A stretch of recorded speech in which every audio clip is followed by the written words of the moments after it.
Қырымнан işgalcilerden azat etілу перспективасы açık aydın көріне. Bunu Украина президент өз видео мұражатында айтты.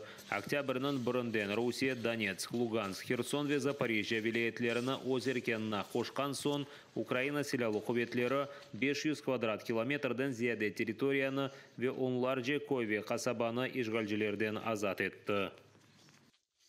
Є успіхи і на східному напрямку. Обов'язково настане день, коли ми прозвітуємо про успіхи і у Запорізькій області, у тих районах, які поки що контролюються окупантами. Настане день, коли ми скажемо і про звільнення Криму.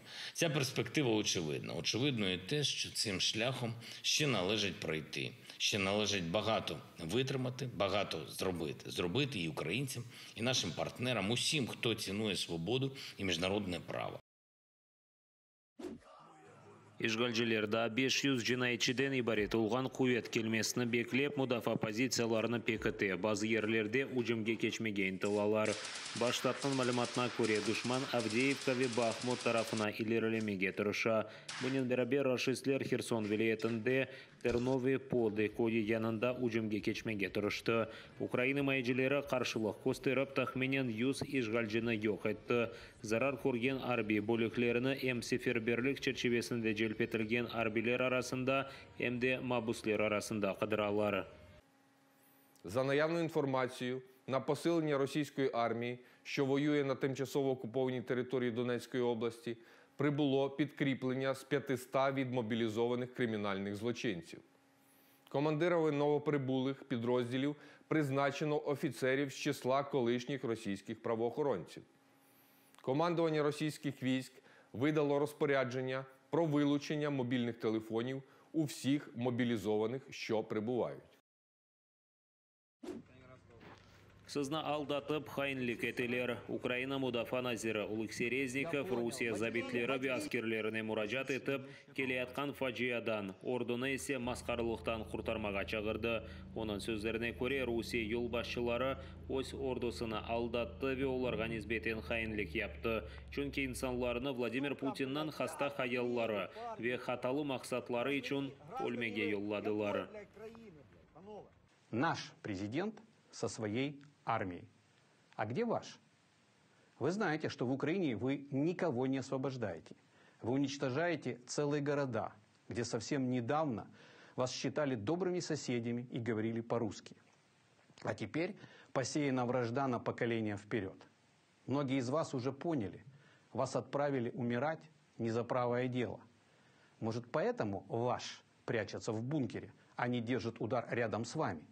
Он боится вашего прозрения и презрения и вашего справедливого гнева. Украина Юқары Шурасы Дүнияны Русияның тамыр халқларының өз келечегі белгіленмесіне қол тұтмаға чағырды. 322 халқы депутаты дестеклеген қарарда Русия империя оларақ асырлар девамында запт етілген топрақларда яшыған халқларыны құллар оларақ тұтып, оларға низбетен сойқырым япқаны қайдетілі. Бұндан себеп асырлар девамында Зиманеви Русия территориясында яшыған халқларының ақлары бозыла. Юқары Шура Зиманеви Русия территориясында evvel ezelden yaşagan halklarının Birleşmiş Milletlerinin nizamnamesine ve halkara hukukuna göre öz geleceğini belgilemege hakkı olganını tanıp destekledi. Ukrayna parlamentinin vekilleri halkara cemaatçılığına Kreml rejimi tarafından Rusya'da yaşagan halklarının milli hareket liderleri ve iştirakçıları azat etilmesi, sürgünlük toxtatılması için her şeyini yapmağa çağırdılar. Bunun beraber deputatlar galibini tezleştirmek için Ukraynaga yardım berilmesini arttırmağa çağırdı. Bundan sonra ise Rusya imperiya kabi dağılar ve şu territoriyada yaşayan halklar serbest olur.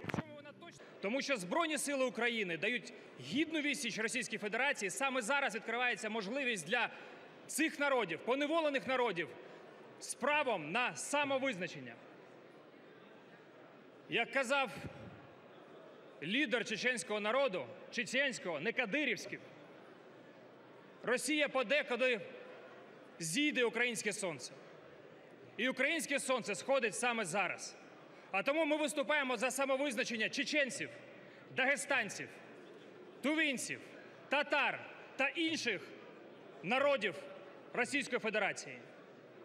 В Верховній Раді лежить проект постанови про визнання незалежності Ічкерії. Давайте почнемо і приймемо це рішення.